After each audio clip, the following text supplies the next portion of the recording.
Bonsoir et bienvenue dans votre édition C'est bien ici. Pour mieux vivre leur grossesse ou leur accouchement, de plus en plus de femmes enceintes pratiquent le pilate ou le yoga, une activité recommandée par le corps médical pour ses nombreux bienfaits. Valérie Odile et Emmanuel André ont suivi un cours à Metz. Donc on s'assoit confortablement, on vient s'asseoir vers l'avant pour pouvoir se redresser, étirer son dos, étirer sa colonne, les mains sur les... Elles sont au 7e, 8e, voire même au début du 9e mois de grossesse. 5 futures mamans venues chercher un peu de sérénité et de détente. Avec douceur, Mathilde les guide dans des postures de yoga ou de pilates adaptées pour soulager un corps mis à l'épreuve. On travaille beaucoup la respiration, parce que de toute façon la respiration pour n'importe qui c'est la clé de tout, mais aussi pour les aider ensuite pendant le travail et pour récupérer après. Et puis on axe beaucoup sur l'assouplissement, l'ouverture au niveau du dos, au niveau des côtes, au niveau du bassin, des hanches, pour les aider à faire de la place. Sur l'expire, vous allez faire une petite pression avec la main gauche, vraiment pour impulser une inclinaison. Et votre bras droit, il va chercher vers le ciel. On vient aussi travailler le ressenti, un petit peu la force tranquillement au niveau du périnée, au niveau de la sangle abdominale, pour avoir un maintien, on va dire, en fond, pour qu'elle perde le moins possible pendant la grossesse, surtout pendant l'accouchement, et qu'elle récupère plus vite après. Avec lenteur, les mouvements s'enchaînent.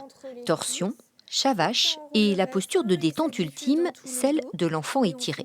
On prend le temps ici de respirer. Pendant la grossesse, on a un peu pas mal de choses en tête. Et là, c'est le dernier mois, donc il y a pas mal de choses, pas mal de questionnements. Et ça permet de se recentrer sur soi, et sur son corps, sur son esprit, sur son bébé. Et ça fait un bien fou.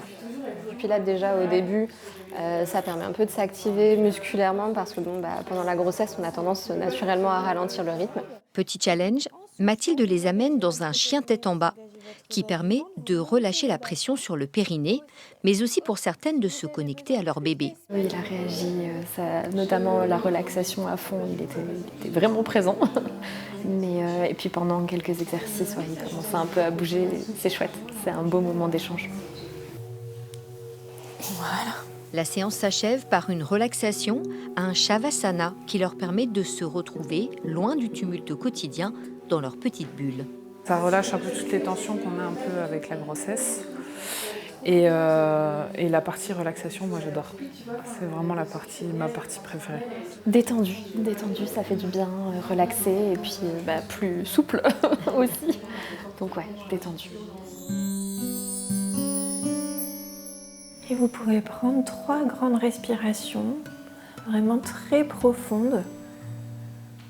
Et sur chaque souffle, vous laissez votre corps se déposer sur le tapis, dans les coussins.